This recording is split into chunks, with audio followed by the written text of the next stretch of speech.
So in this video, I wanted to share the way out. So I guess the celebration, the emerging from what I call the PTSD geography in the psyche and the brain. And if we can look at the geography a little bit like a bicycle, that certain elements in life draw us into a certain geography, like flying into Beirut for a certain reason. And in that situation, in that geography of the self and the brain, there's terror and horror. And then certain situations draw us into this other geography, this other place that's always there, but is not accessible when we're in states of triggered trauma, PTSD. So what's been happening? A couple of things. So first of all, the weather. It's now April 5th, and the weather is absolutely heavenly. It's not too cold, which is part of a contracted state. Now, I keep my house 85 degrees a lot of the time so that my house isn't cold, but outside in the U.S., in winter, etc., it is cold. Two, meditation. I've been doing a lot of meditation with the channel Lazarus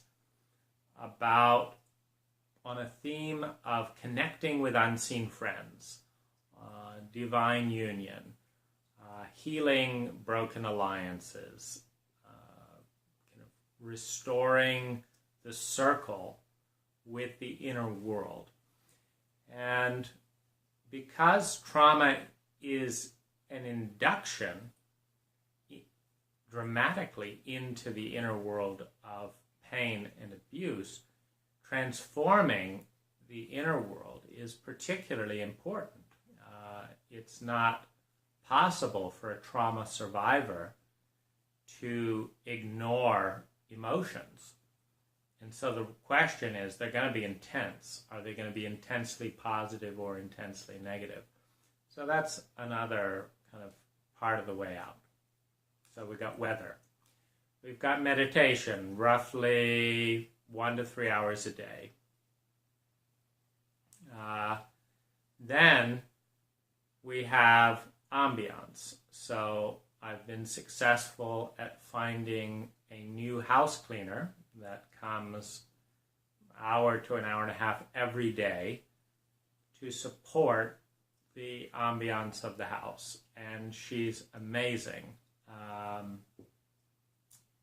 I'm very lucky in that area. Now, she's also a gifted healer, sensitive, and trauma survivor herself, and masseuse.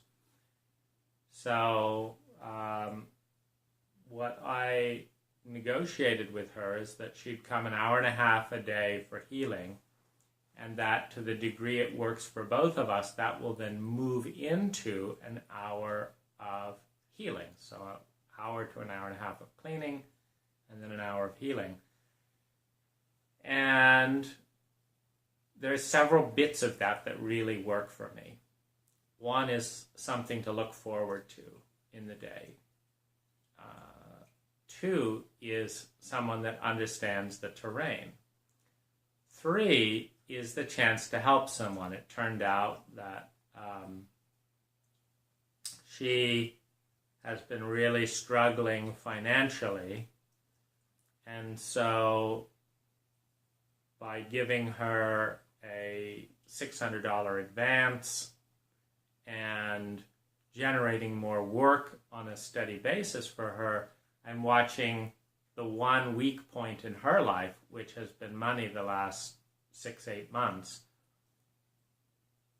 kind of smooth out for her, which is bringing out her well-being. So feeling like I can be a part of that, because she's an amazing woman, and it's more of a reflection of the absurdity of our culture and what it values. That she's, like I in my landscape business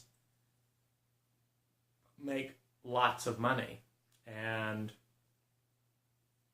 she in her massage, energy work, and clearing and presencing work makes, literally 20 or 30 times less than I do. It's just absurd when she's so gifted at what she does. So giving her work and valuing what I truly do value, which is, she's boosting my well-being around 30%. And, that's priceless. So having, so feeling like I can contribute and am valued, can contribute, and also, that I'm not being used, that it's reciprocal, is a great lift. Another thing, I'm continuing this wave with various elements of the blog, and also with talking with her and receiving validation of just being seen, being heard, being understood. Because when you effectively wall off certain emotional terrains in a culture and make them into a secret or a shame, you stop growth, mirroring, and attunement in those areas, because you need mirroring, you need reflection in order to grow and move through something. So if you wall it off and make it a secret, now no one can talk about it, and so things stay stagnant in the most dangerous and painful areas. So being with someone who's completely comfortable and happy exploring the terrain and validating it is, of course, very liberating, very healing. And having someone who likes me and sees the goodness in me as well as the sickness in me, and doesn't reject the goodness because of the sickness, is also life-affirming. It's saying the life is more important than the sickness, rather than the sickness is more important than the life.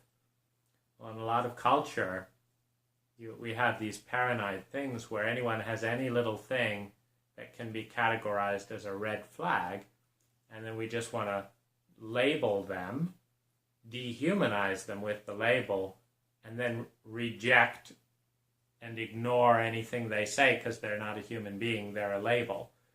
And so I have someone who's validating the humanity in me ahead of the label.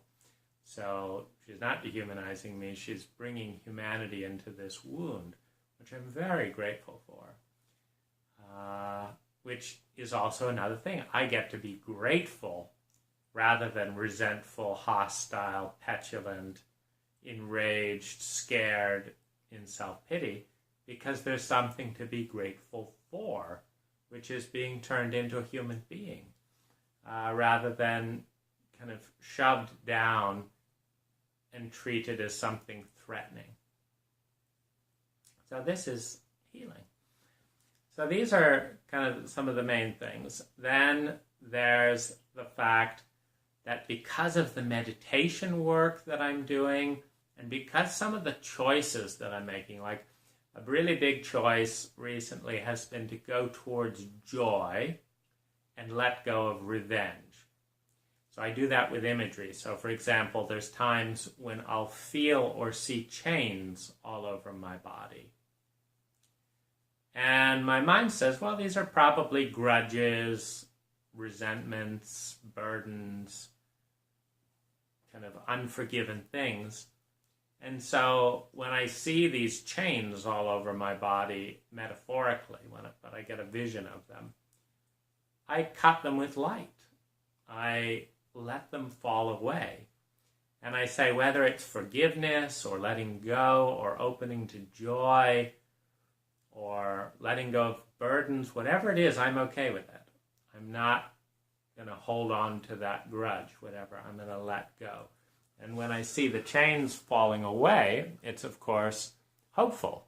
It looks like I'm progressing. And I've done this a lot with poetry, etc. as well. So there's a growth in that arena of, watching different things being cast off and then watching my energy lift as that occurs. And then in mapping out, like I did a blog just the other day about just how much my life has been affected by PTSD, terror, trauma, hurts, all of that, and no one to dialogue, and just all the ripple effects, and just seeing it. I think that when we see the fullness of our battle, there's an appreciation and honoring of what we're actually doing, as opposed to saying, oh, it's nothing, when nothing turns out to be 70% of our entire life is a reaction and a response to unresolved trauma, emotion, and abuse. And we're saying that's nothing, 70% of our life. So in one of my recent videos, I really detailed it, why I'm not at work today, why I'm doing this, why I am hiring a housekeeper, why I'm doing energy work, why I'm meditating, why I'm not making money like this, why I didn't grow my company in this area, why I've disconnected with this person, why I do this, but why I don't do this, this, and this. In other words, my whole day is revolving around this maze, and just seeing that honestly and lucidly, because coping mechanisms in this culture are often elevated to success. So someone becomes a workaholic to cope with mind-numbing pain, and they're patted on the back as, who cares why you're being successful? All that matters is the money or whatever. And so we have this bizarre situation where many people who are compensating the most from the most inner sickness are being praised and celebrated and told how great they are, because it fits this culture's paradigm of success, when in fact it's a sign of sickness. It's like, I don't want to be working these hours. I just can't bear to be alone. I don't want to be always busy and productive. I just can't stand the anxiety I feel when I'm not moving. I don't want to not be doing this. I just can't do it without getting depressed. I don't want to have to have a housekeeper, but there's triggers about it. And so really, this isn't success at all. This is effective coping. And just being honest about that, I think, helped things lift.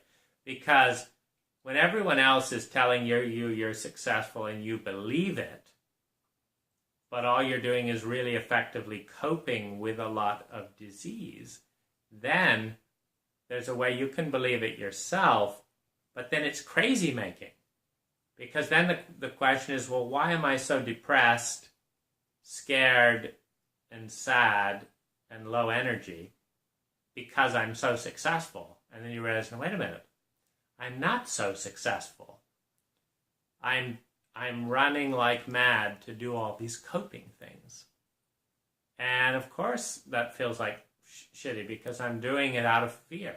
I'm doing all this stuff. So just the liberation of seeing and knowing and validating.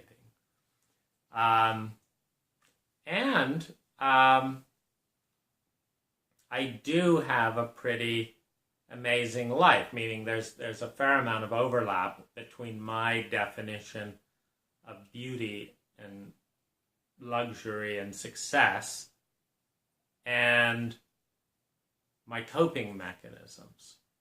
So, yes, there's coping mechanisms in shopping and all that. And this really is a design I love. And this is one of my favorite crystals. And this really is a magical mirror. through a burl, and I do love this sofa, and I love all the lights around me with crystals, and I love cooking, and I just spent time talking with my girlfriend, who is another wonderful oasis of joy, and I'm looking forward to seeing her in a couple of weeks. And my job is going well, and I like happy clients, and I'm teaching my crew a lot about construction. And I like their excitement, and I like their enthusiasm. It's beautiful to see.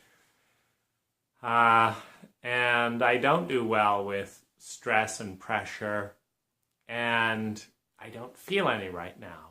And it's kind of nice to have one of my bigger, that's another little fringe thing today, is I have one of my bigger jobs coming up and just signed a contract today for that job.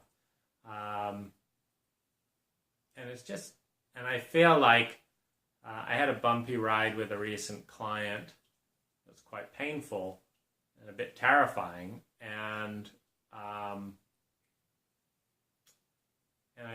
made a decision to really slow down and be patient. And this new client wanted to sign a contract 2 meetings ago, and I said no. You're not going to sign a contract till every last little thing is ironed out. Where we're going to go to the toilet, what's the plan here, let's meet the neighbor. Let's look at all this stuff so that it is not an unknown variable for either of us, and then we will sign a contract together. And so we did, and I feel good about that. So these are the things that are taking me up. Oh, and I'm listening to Harry Potter on my phone, which is a nice diversion on Audible. And I'm planning a couple of goals,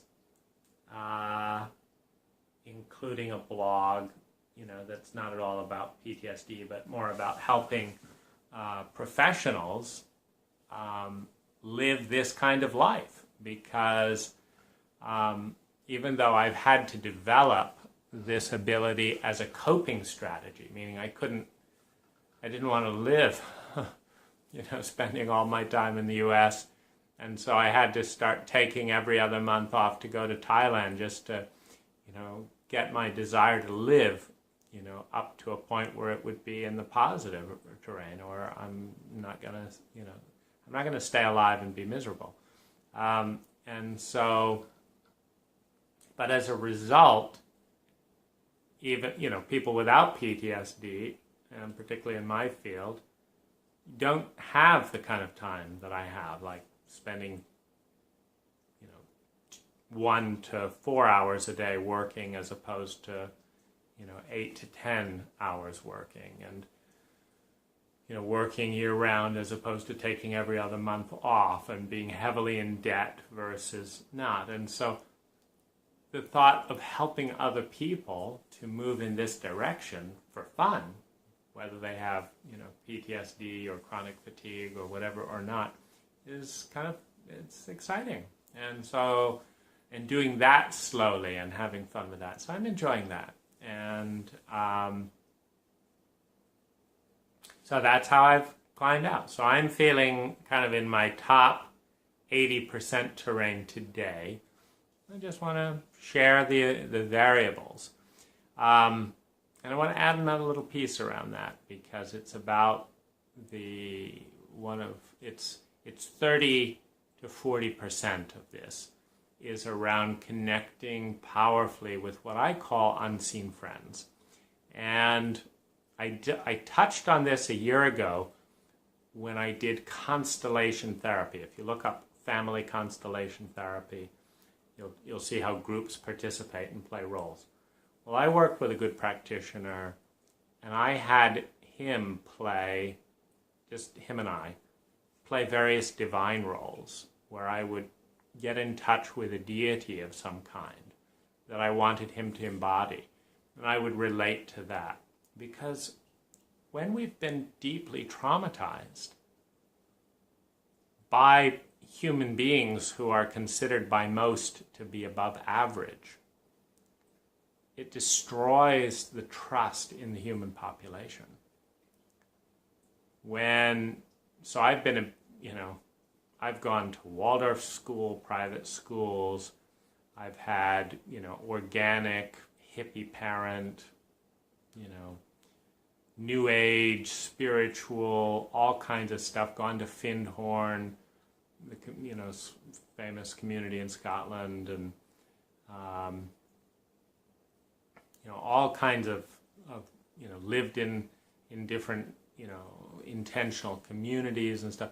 All kinds of seemingly very positive stuff.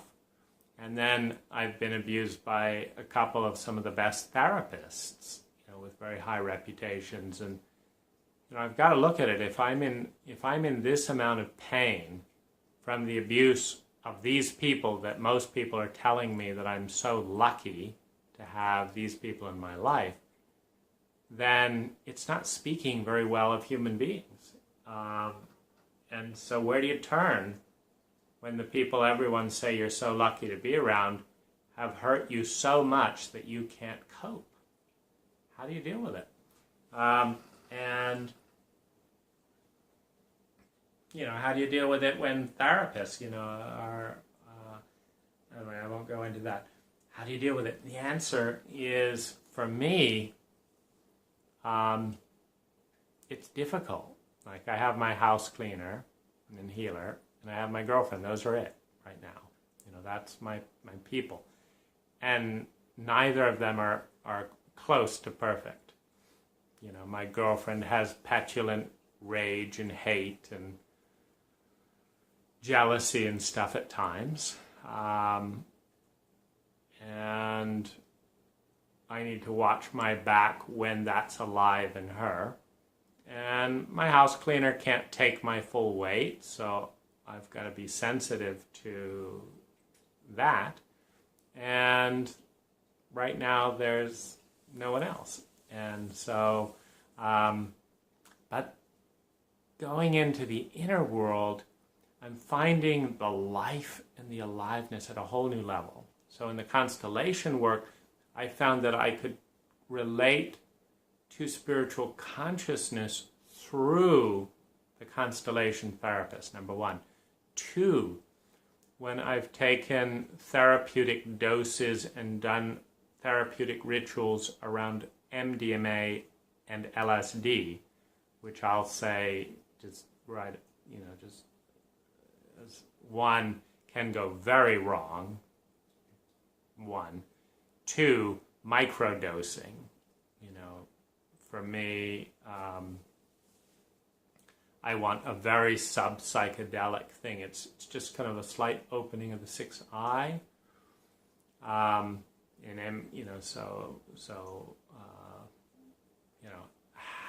of a hit to a fifth of a hit of LSD,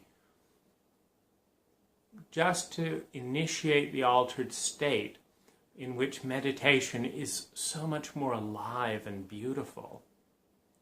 And, I've heard all my life the channels talking about the other world is more real. This world is the illusion, the representation on a crude level of that more real world. And I found that MDMA and LSD help me experience that in a way that I can then look for it when I'm not taking that substance. And so subsequently my meditations have been a lot more real. And they don't feel like just imaginations. They now feel like a fluid doorway from that more real world to me and back. And I can start framing my identity in a new way, because the consciousness and the presence on that level can deal with trauma, can heal trauma, doesn't diminish me to the lowest common denominator, but lifts me to the highest common denominator. And it feels wonderful. This in turn allows me to be relating to people who are not perfect by any means at a much more graceful level. And then that turns out better, meaning then the human relationships improve dramatically. And then that's more fun. And then that's less depressing, so the depression lifts up. And it's a positive circle. And so I would say, for me at least, opening the closed container of humanity and letting nature be alive, letting positive spirits be all around, and then starting to get to know a few of them, and then the most exciting thing of all, realizing they're real. It's not just an exercise, they're beautifully real. And then establishing relationship with them and seeing who I am in relationship to healthy consciousness as opposed to all the suppressed disease around me is astonishing in its impact. So that's, for me, the way out. And I'm curious to see, like, I still have, what's it called? Well, I don't know if, ALS, chronic fatigue. Like, it's hard to lift this arm, it feels heavy. It feels heavy to lift my hand like this. And I've been on a downward trend on that for the last 15 years. Sometimes it stabilizes, goes up slightly, and then it's, goes down heavily. And so I'm now on an inner lightening thread, and it does affect my body for sure. What I'm not sure about is, will I stabilize at this point, or will I actually make strong headway continuing in this direction where, 5 years down the road or 4 years down the road, I actually have the 80% of my energy that I lost. I've lost 80% of my energy, and I'm only 42. So will I get a third of that back, or 50%? I don't know. We'll have to find out. Will I get my memory back, where I've lost mental concentration and memory? Well, I've lost about 50% of that. Will I get that back? Do I want it back? That's another question, because there's a lot of painful human interactions and helplessness and frustrations and misunderstandings in those memories, which is why I kind of assumed that I chose to forget them, because it just got so painful. And so, I don't know. But this is my way out, and I'm happy to share it with you. And it feels absolutely beautiful. And I'm feeling grateful, thankful, grateful for you, because I care enough about you to have wanted to make this whole blog, because I didn't want you to be alone, 1. 2, I wanted you to benefit from any of my insights that could apply or be useful to you. And 3, I don't want to participate in the cultural amnesia that tries to take this whole terrain and send it off as somehow not as important as a talk show or something. And so you are a big part of my reason to become conscious and explore. And thank you for being part of that reason.